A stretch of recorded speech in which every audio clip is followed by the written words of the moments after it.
Thank you all for coming. I'm especially pleased to see some of my students here. Extra credit for that. This paper I'm giving today is a piece of the first chapter of this new book project. And it's on a play by Brian Friel called Making History. And those of you who are historians will probably know this play is rather notorious for the way that Friel makes up history, essentially. And I'm not really going to get into that too much today, although that's in the chapter and will be in the article that I'm working on based on it. Today I want to focus primarily on a reading of the play and a little bit about the context in which I wrote it. But I'm happy in the questions to talk about some of those other issues. I look at it, in a more detailed kind of political context in the chapter, and also in the context of Friel's biography or life. What was going on? What else was going on in his life at the time? Brian Friel's Making History, first produced by the Field Day Theatre Company in 1988, takes as its subject the anglicized Elizabethan-era Irish leader Hugh O'Neill. A Gaelic chieftain, an English earl, and for a time the best hope of the European Counter-Reformation, O'Neill is chiefly remembered by Irish nationalists as the mastermind of the Gaelic aristocracy's last stand against English colonization, whose defeat at the Battle of Kinsale and subsequent exile from Ireland cleared the way for the plantation of Ulster in the early 17th century. Friel's drama, however, focuses on his brief marriage to a new English settler named Mabel Bagenal. Academic critics of Making History have correctly pointed out that, far from replacing heroic myth with less heroic truth, as a naive reading of it might suggest, Friel deliberately replaced one historical myth with another. Friel's factual distortions in the play are neither incidental nor accidental, but there has been less attention paid to the nature of the story he used the play to tell and to his reasons for telling it. A fuller understanding of Making History will result from the recognition that Friel wanted not only to talk about the writing of history, or to rewrite it himself, but to help make it through storytelling. Friel's dramaturgical decisions during the 4 years he spent writing Making History also advanced his political aim of demonstrating that division along sectarian lines need not be a defining feature of political life in Ireland. As Stuart Parker remarked about his own play, Northern Star, centered on the leader of another failed Irish rebellion, this is not an historical play, although set centuries in the past, but very much a play about today. Friel sought to influence events in his own Ireland by demonstrating the futility of violence as a means to the nationalist ideal of Irish independence and integrity. At a time when he knew the Republican movement was riven by debates between those who favored engaging in the political process and those who saw armed struggle as the only way to achieve a sovereign, united Ireland, he wished to bolster the position of the former. As a liberal nationalist, Friel believed that the only realistic path to a united Ireland would be to persuade present-day Unionists that their cultural differences would be accepted and their rights respected in a reconstituted Irish state. Thus, he wanted his audiences to believe in the possibility of a new cultural synthesis in Ireland that would include both Protestants and Catholics.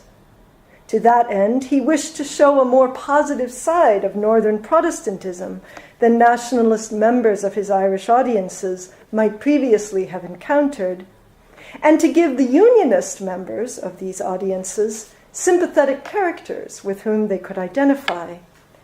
He wanted to illustrate both the challenges and the promise of cross-cultural fertilization.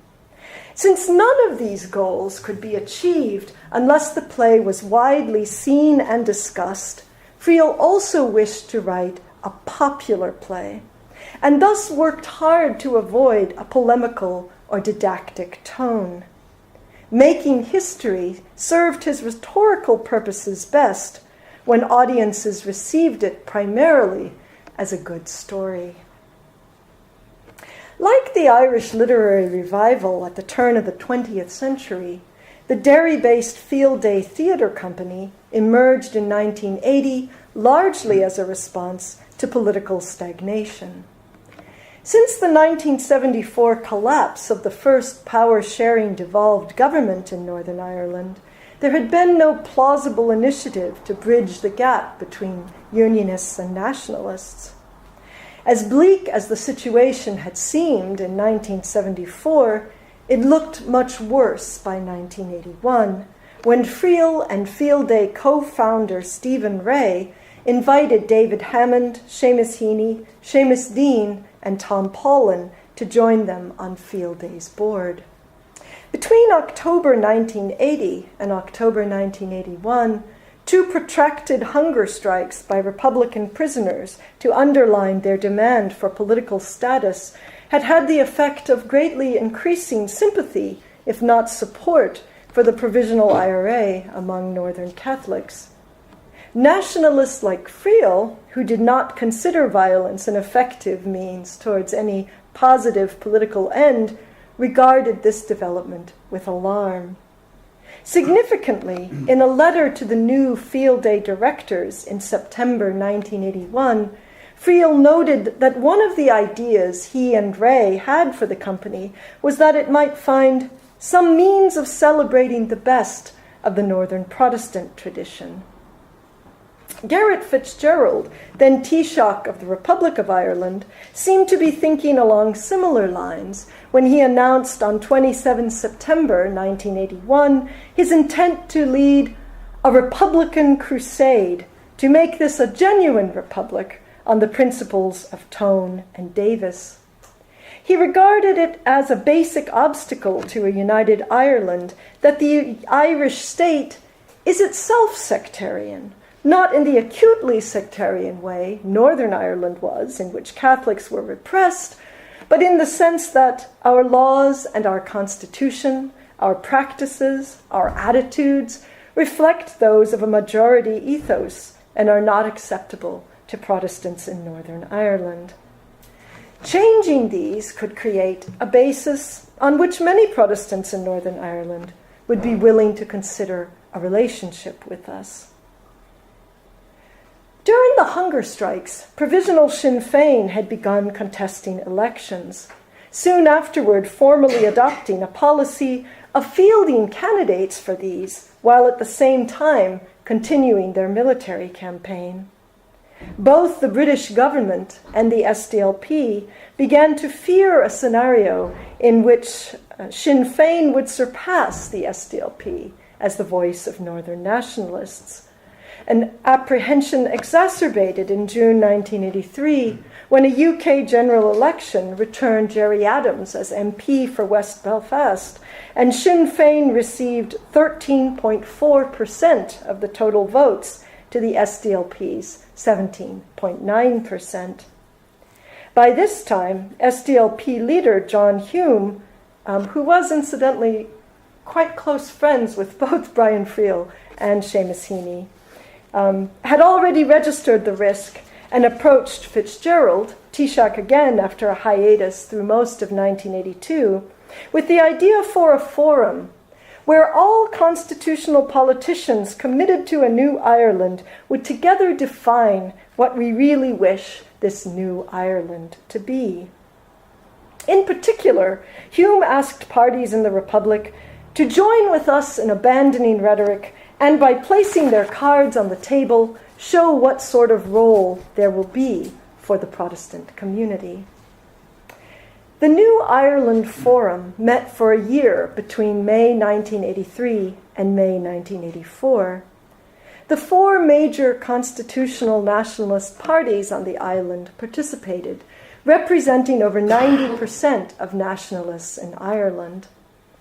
The body's deliberation of ways to unite Ireland peacefully was theoretical rather than practical, since Sinn Féin was excluded for refusing to renounce violence as a tactic, and the various unionist parties declined to take part. Nevertheless, it manifested a new pragmatism among nationalists about the actual barriers to a united Ireland. Thinking in concrete terms about what a reconstituted Ireland might actually look like, forum participants shifted the debate away from notions of ownership and conquest towards reconciliation and accommodation. As Hume later commented, we had for too long stressed this essential unity of Ireland, but forgotten about its equally essential diversity. The forum, therefore, needed to forge a new, unheard of definition of Irishness, which would include, not exclude, everything that was encompassed in being a Northern Protestant, including a sense of British identity.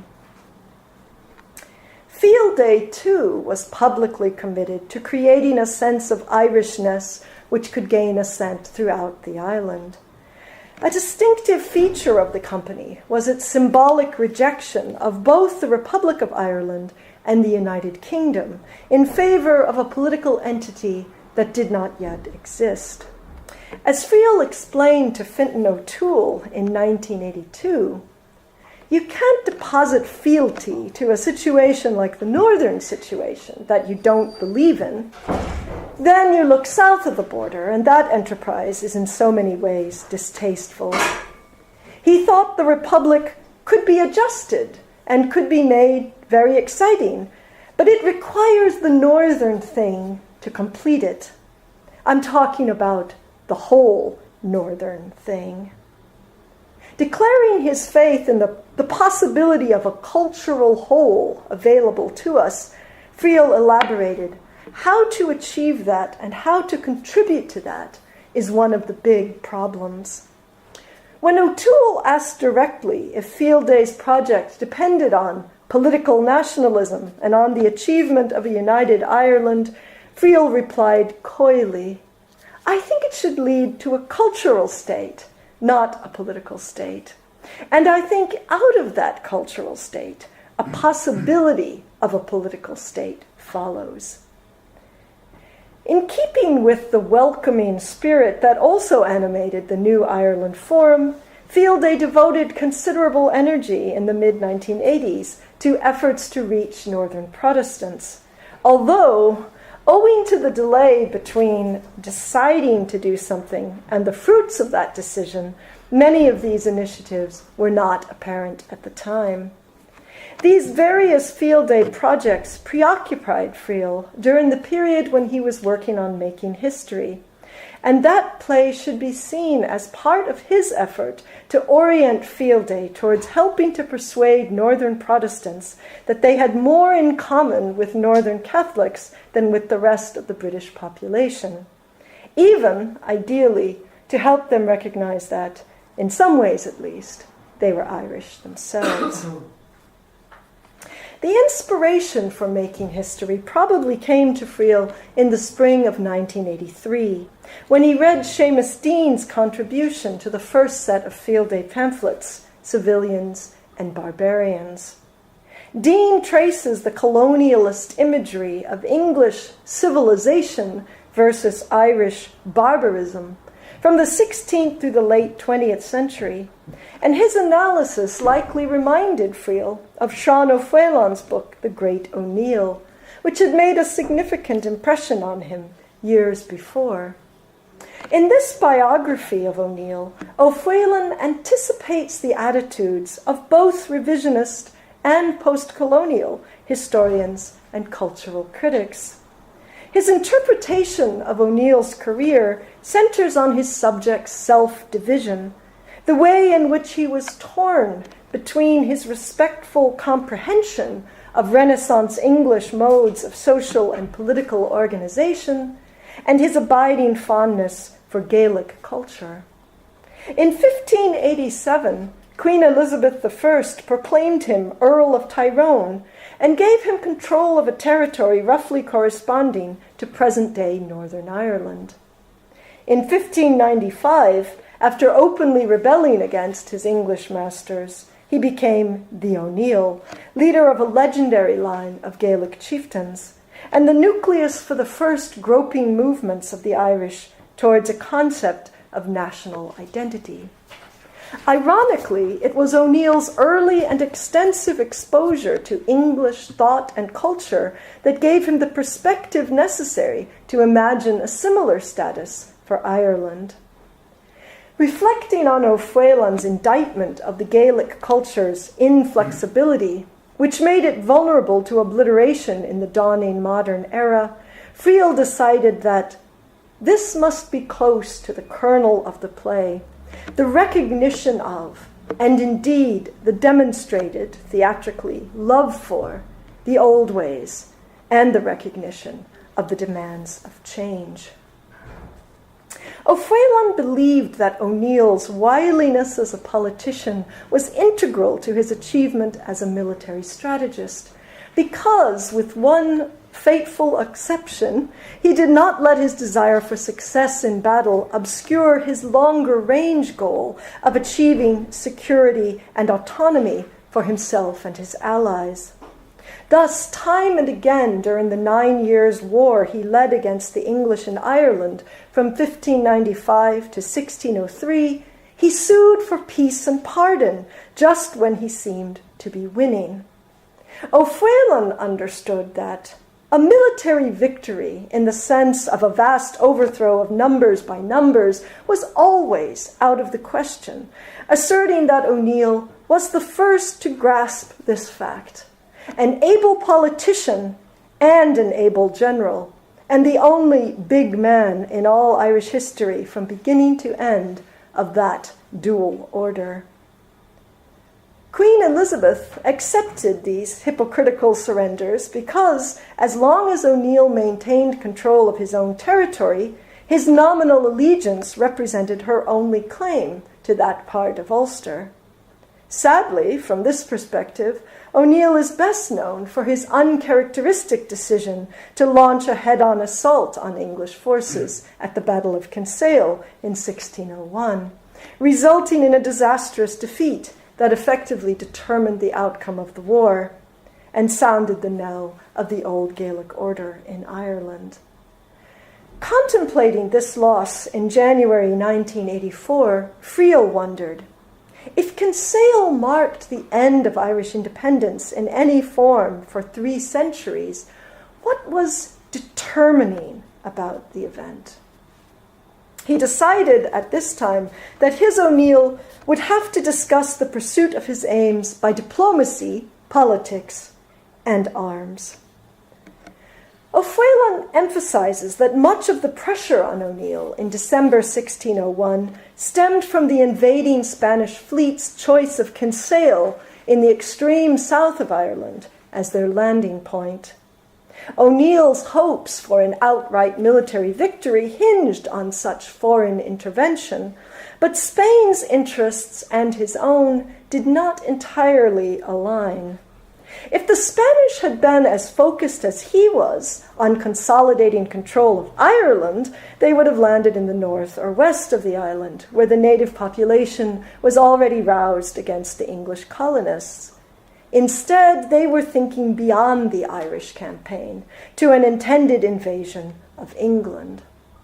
The incident illustrates the ambiguous position in which O'Neill found himself by the end of the 16th century as a leader of the Counter-Reformation, since the financial and military aid he received from Spain and the Pope came with strings attached. Nevertheless, O'Fuelan saw Catholicism in this period as a useful coagulant of O'Neill's Irish Confederacy and a conduit to broader streams of thought. Here, more than on any other point, Friel found himself resisting O'Fuelan's assessment of O'Neill's leadership. O'Fuelan suggests that without O'Neill's links to Catholic countries on the continent, the old Gaelic world would have died like the Incas and left behind gifts only to the antiquary and the philologist. Friel, though, had observed in his own time and place how the amalgamation of Irish nationalism and Catholicism had deepened cultural and political divisions within Ireland. Whatever the merits of O'Neill's strategy in his time, Friel did not consider the continuing identification likely to result in any desirable future. This attitude would shape his own approach to O'Neill's biography in making history. Friel loved the great O'Neill for the way in which it brings the vanished Elizabethan world to life in all its complexity. Unfortunately, as he quickly discovered when he decided to write a play about him, O'Neill's life was dramatic in every way except the literal one. Its events sprawled over an awkwardly long period of time, involved a huge cast of characters from multiple countries, and took place in a series of milieux unfamiliar to modern audiences.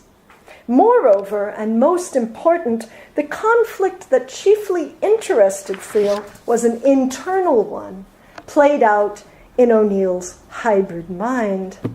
The chieftain, in short, would make a compelling protagonist for a novel. The encyclopedic knowledge of O'Neill's life and times, which informed Friel's thinking about the play, also made it hard for him to render his subject's career intelligibly. The more he knew about O'Neill, the less he could decide what to think about him. He had far too many conflicting ideas about the man to fit coherently into a 2-hour drama. Friel's notes towards making history consist to an extraordinary degree of questions. Many recur at regular intervals during the 4 years from December 1983 through December 1987 that he spent writing the play, indicating the extent to which they remained open until a very late stage of the writing process. Apart from queries about his main character's motivations, the most important ones concern structure and style. Friel wanted to convey both O'Neill's power at its height and his abjection in defeat, and he was torn between linear and retrospective modes of storytelling. The former had the advantage of suspense and immediacy, while the latter would afford audiences the critical hindsight with which to assess O'Neill's actions.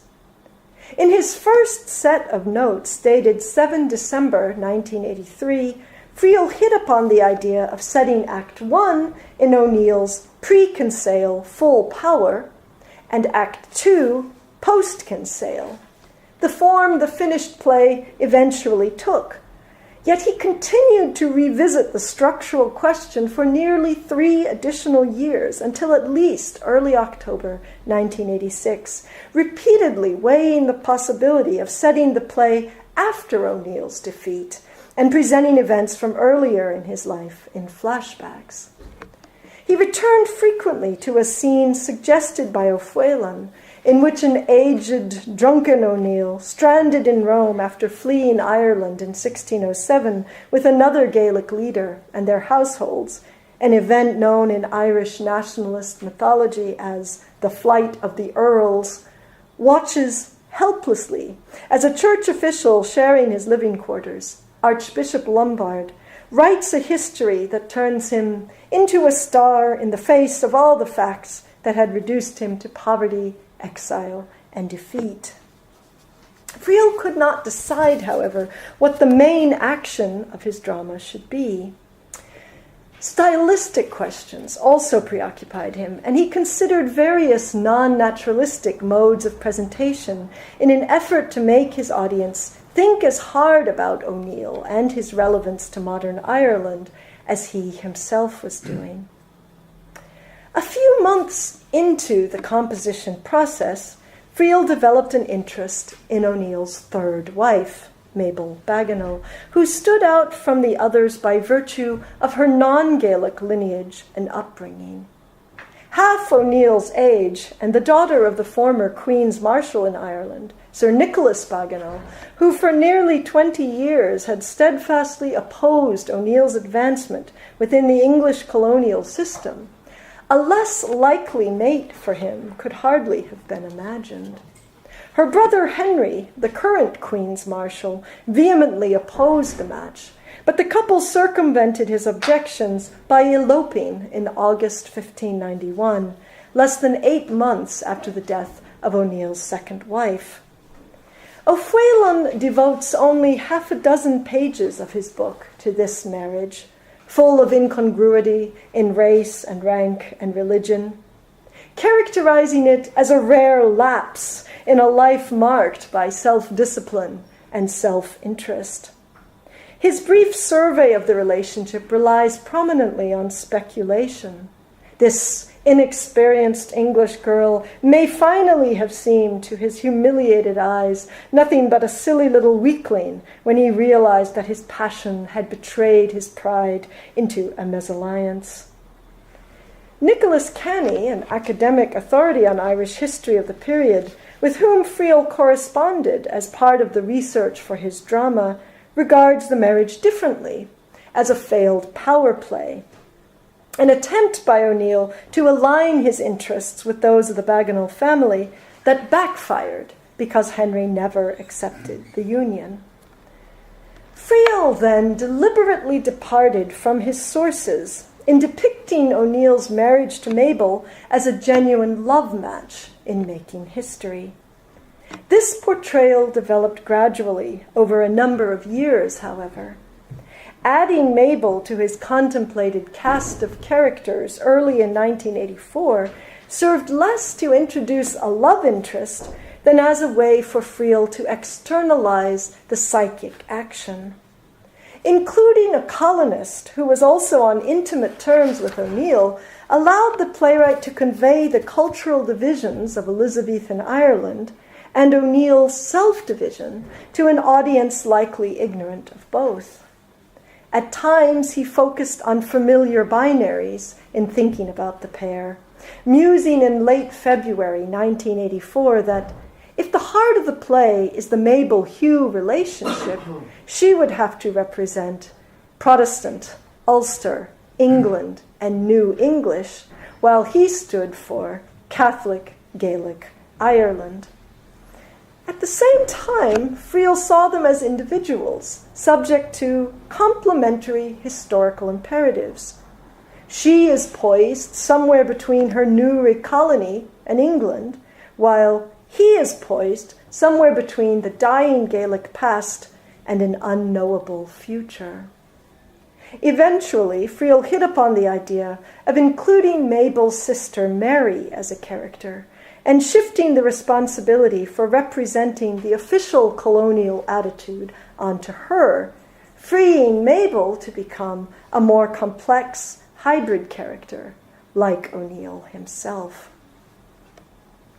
From the time he decided to include Mabel as a primary character, Friel associated the end of O'Neill's marriage to her with the loss of the chance for a cultural synthesis in Ireland between the Gaels and the New English, similar to that which had taken place long before between Irish natives and the Old English settlers.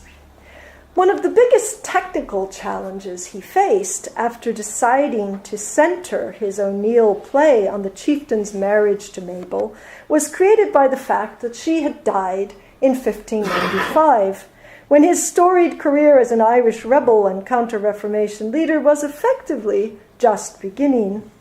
It ultimately took a combination of outright distortion of the historical record and ingenious stagecraft to keep her and the modern-day resonances evoked by her at the forefront of the audience's consciousness throughout the drama. Numerous scholars have pointed out the unreliability of Friel's version of Irish history in the play with regard to dates and other details. But giving a fine-grained and accurate account of the 1590s in Ireland was not Friel's primary purpose in writing Making History. Rather, he wanted to offer his audiences an alternative history that would prompt them to reconsider what they thought they knew about the legendary figures of Hugh O'Neill and his chief ally, Hugh O'Donnell. But as he put it in notes made during the writing of the play, I don't think my function is to provide a flowing and logical chronology. I think my function is satisfied if I provide a half a dozen key episodes, stepping stones, dramatic points of reference, so that, for example, when the flight of the Earl is mentioned, what images does it conjure up? Defeated men scuttling away, deserting their people, betraying their trust. Friel cared what his audiences thought about the flight of the Earls because their beliefs about the Gaelic Confederacy's leaders had the power to influence their attitudes and actions in the late 20th century. He wrote Making History as a disciple of Archbishop Lombard, telling an engaging story with a political moral for his own time. Read with this aim in mind, Friel's version of O'Neill's career brims with contemporary relevance, but the dramatist makes his case with the tools appropriate to his own trade. Rather than telling audiences things, he shows them. In Act 1, we see O'Neill happy, rich, and powerful, in a position of authority in both Gaelic and English systems, and engaged in a loving relationship with a Protestant woman of New English stock. In Act 2, after he has resorted to war on behalf of Ireland and Catholicism, we see him hunted, reviled by his own people, stripped of his power and wealth, and existing in a depressing, all-male void. Although we cannot know what would have happened if O'Neill had continued his established policy of strategic surrender and cooperation with the English, we can see clear parallels between the wasted, famine-ridden land O'Neill leaves behind him when he goes into exile and Northern Ireland in the late 1980s. The marriage between O'Neill and Mabel serves as the play's primary vehicle for these ideas about Ireland's best future.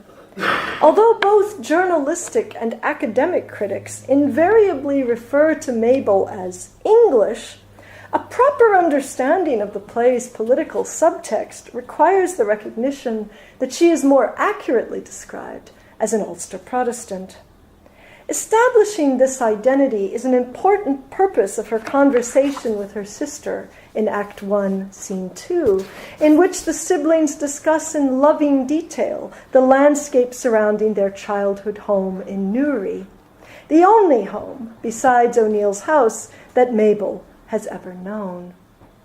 Friel's portrayal of her relationship with O'Neill is both a more realistic depiction of a functional marriage than one generally finds in literature, and a powerful metaphor for the sort of partnership that might be possible between nationalists and unionists in Northern Ireland.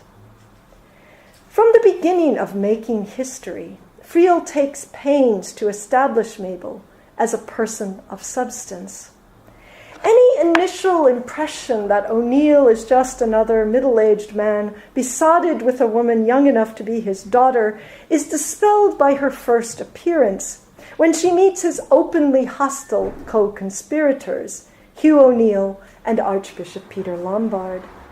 Despite her youth and inexperience, she displays an impressive sang-froid in this difficult situation, as Friel's stage directions emphasize.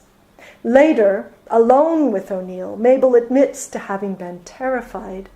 O'Neill teasingly informs her that all the bloodthirsty rumors she's heard about O'Donnell are true, and that an archbishop is much worse than a priest, advising her to look at her hand, which he says is turning black after she shook his hand. She reacts with exaggerated alarm. Then, when she realizes that she has been fooled, responds unexpectedly with a great whoop of laughter and punches him. By the end of the scene, O'Neill's insistence that I have married a very talented, a very spirited, a very beautiful young woman seems a plain statement of fact. Significantly, their marriage is harmonious in the musical rather than the colloquial sense. Throughout Making History, Friel highlights their differences of opinion, major and minor. O'Neill and Mabel are on stage together for only about a fourth of the play, and they spend at least a quarter of that time at odds. If one looks exclusively at exchanges in which they are focused on conversation with each other, more than half their dialogue is devoted to arguing or fighting. In Act 2, although Mabel never appears in person, O'Neill describes to O'Donnell a debate he has been having with her. A discreet and dutiful wife, Friel's Mabel is nevertheless unafraid to challenge her aristocratic husband on his own ground, and he values her advice, even when he doesn't take it. Their most heated dispute comes at the end of Act 1, when Mabel urges O'Neill to stop the impending Spanish invasion on the grounds that this isn't what you really want to happen. Here, as elsewhere, her primary role is to tell O'Neill, for the benefit of the audience, things he already knows. She reminds him, for instance, that you're the only Irish chieftain who understands the political method. That's why the Queen is never quite sure how to deal with you. You're the antithesis of what she expects a Gaelic chieftain to be. That's your strength. And that's why your instinct now is not to gamble everything on one big throw that is more than risky. She's right. But the implication that she knows her husband better than he knows himself annoys him. O'Neill insists that with Spain and Rome behind the Gaelic forces, the Confederacy has an excellent chance of success. But she counters with the argument that Spain and the papacy are only using Ireland's war against England to advance their own agendas, and will move on as soon as they encounter difficulties. England, in contrast, will throw everything she has into this war because her very survival is at stake. Compared to this nation-state that is united and determined and powerful and led by a very resolute woman, O'Neill's compatriots are merely an impromptu alliance of squabbling tribesmen grabbing at religion as a coagulant only because they have no other idea to inform them or give them cohesion. Mabel's interpretation of O'Neill's essential problem derives from O'Fuelan, who in his 1942 biography of O'Neill summed it up as disunity among the people, a unified purpose in the invader. But her critique of his solution, religion as a coagulant, is Friel's. Precisely because O'Neill suspects she's correct, however, he lashes out at Mabel after conceding most of her points, raging that for you to suggest that religion is the only coagulant that holds us together is to grossly and ignorantly overlook an age-old civilization. He escalates the argument by urging her to look at what the alternative is, the buccaneering, vulgar, material code of the new colonials. At this juncture, their political dispute turns personal with devastating results. She swings back and glares at him in hatred before announcing that she refuses any longer to live in the same house as his mistresses, whose presence she had earlier defended to her sister as part of his culture, an ultimatum O'Neill scornfully rejects. When she tells him she's pregnant, he feigns indifference, and Mabel runs from the room, her final exit in the play. O'Neill is filled with instant remorse, but O'Donnell interrupts his attempt to apologize with news that the Spanish fleet will land at Kinsale, a location identified earlier in this scene as an utterly inappropriate launching point for an attack. Thus, Friel connects O'Neill's harsh rejection of Mabel with the military campaign, doomed before it even begins. The marriage, however, proves more resilient, illustrating a crucial difference between the kind of love that leads people to get married and the kind that keeps them together through good times and bad. The first relies on the illusion that the parties have everything in common, or that the strength of their mutual attraction renders any differences unimportant. The second, more enduring, entails the recognition of each other as independent subjects, with histories, mentalities, and ends of their own, who choose to work together and compromise for the sake of the goals they share and the life they're building together. A marriage without conflict is equally devoid of growth.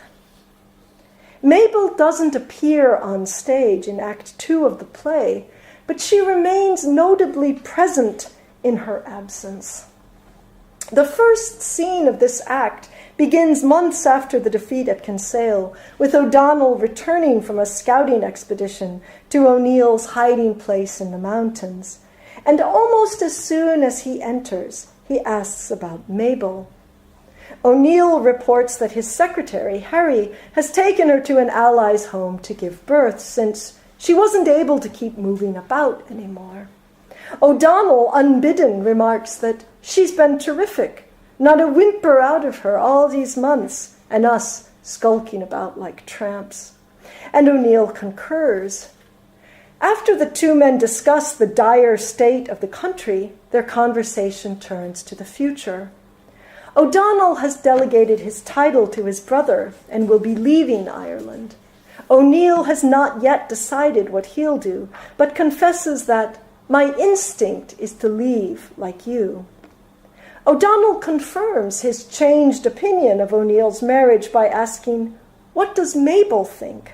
And O'Neill's reply underscores the fact that their marriage has not been salvaged at the expense of Mabel's independent thought or voice. "She's urging me to hang on, pick up the pieces, start all over again." O'Donnell allows that she may be right, but his resistance grows when he hears the specifics of Mabel's advice, which involve O'Neill publicly pledging loyalty to the Queen and asking her to reinstate him to his lands with only nominal authority. When O'Donnell wonders why Elizabeth would entertain such a proposal, O'Neill explains, "Because she knows that the only way she can rule Ireland at this point is by using someone like me. She hates me, but she can rule through me, provided she has control over me. At least, that's Mabel's argument. I think I could get enough of my people behind me, and she thinks some of the New English would back it, those that are sick of England." O'Donnell, aware that O'Neill is already writing his submission, remarks that he is indeed a tenacious bugger, adding, "You and Mabel are well met." After O'Neill and O'Donnell rehearse O'Neill's submission, Harry arrives with the distressing report that Mabel died immediately after giving birth to a son who lived little more than an hour himself. He waits until the end of the scene to break this news, however. Thus, Friel keeps Mabel alive, as far as the audience is concerned, through the recounting of various political developments that vindicate her point of view on the war. Lombard has fled to Rome. Another archbishop who had encouraged the Irish rebels has gone to London to meet with the authorities there to try to prevent a backlash against the Catholics in England. And the English government wants to explore what areas of common interest might still exist between you and the Crown.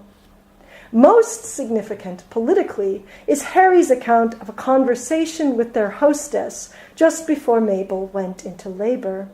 When asked if her husband was considering exile, Mabel got very agitated and said, Hugh would never betray his people."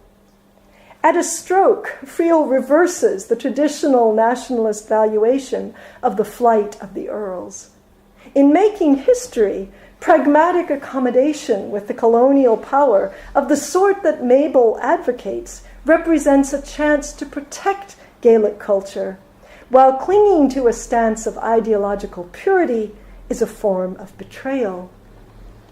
The history lesson had an obvious application to Ireland in the late 1980s, where present-day Republicans had a similar decision to make between political engagement with the enemy and continuing the war, even at the expense of their own people and long-term goals. Mabel's last reported words hang over the final scene of the play as a judgment upon O'Neill's decision to flee Ireland. Although Mabel's death is now many years in the past, Friel keeps her memory to the fore in ways that indicate his protagonist's feelings of guilt about failing to follow her advice, to live with the consequences of his actions, and make whatever concessions would be necessary to retain some authority in Ulster. The missing Mabel becomes the explicit focus of this final scene in the second half of it, since the play's closing debate between O'Neill and his biographer Lombard over what should be included in the latter's history quickly comes to center on her role in O'Neill's life. Lombard, who plans an exemplary account of a Gaelic and Catholic leader, seeks to edit out the English and Protestant influences on his hero, including the time he spent in England as a child and young man, his pledges of loyalty to Queen Elizabeth, and his new English wife. O'Neill, though, keeps bringing the conversation back to the question of how Mabel will be portrayed, with Lombard insisting repeatedly that she will have her place in his narrative, along with O'Neill's other three wives. Mabel, he declares, had her own value, her own importance, and at some future time, and in a mode we can't imagine now, I have no doubt that story will be told fully and sympathetically. It will be a domestic story, Hugh, a love story, and a very beautiful love story it will be. Lombard's attitude is hardly surprising in a Catholic archbishop, but critics who cite these lines as a description of Friel's play itself only advertise how little they have understood it. In Ireland in the 1980s, where debates on such issues as abortion, divorce, and contraception were making it hard for both women and Protestants to identify with the Catholic-inflected version of Irish nationalism represented by the Republic, making history's depiction of women's roles made a decidedly feminist statement, although this has gone virtually unremarked upon by scholarly commentators. Far from serving primarily as a domestic distraction and love object, Mabel acts as her husband's trusted confidant and political advisor, and the action of the play validates her insights. It's precisely because audience members have witnessed Mabel's active engagement in his deliberations regarding the wider world that O'Neill's tacit acceptance of Lombard's limiting presentation of her part in his life strikes them as a betrayal. Critics who find making history wordy or static generally focus on this last scene of it. The effect here is deliberate, however. Audiences are made to feel, on a visceral level, Mabel's absence from the stage. On the symbolic level, O'Neill and the ideal of an independent and united Ireland he represents are diminished without the Ulster Protestant element represented in the play by Mabel. Lombard and O'Neill alternate lines in making history's antiphonal ending, with the former reciting the opening of The History of Hugh O'Neill, he is supposedly composing, and the latter quoting from his own abject apology to Queen Elizabeth. O'Neill's speech gradually blurs into an appeal to Mabel, though, culminating in his final utterance. Mabel, I am sorry. Please forgive me, Mabel. Against his better judgment, O'Neill has acquiesced for the second time in the play to a vision of Ireland as essentially Gaelic and Catholic that excludes her. The negative effects of his first capitulation are apparent in Act 2 of the play. Friel's original audiences were living in the bleak situation created by the second. In a program note for the Field Day production entitled "The Search for a Usable Past," Declan Kyberd interpreted the marriage between O'Neill and Mabel as emblematic of the impossible but desirable fusion of Gaelic and English tradition. That reading, however, is defeatist in a way that the Field Day enterprise was not.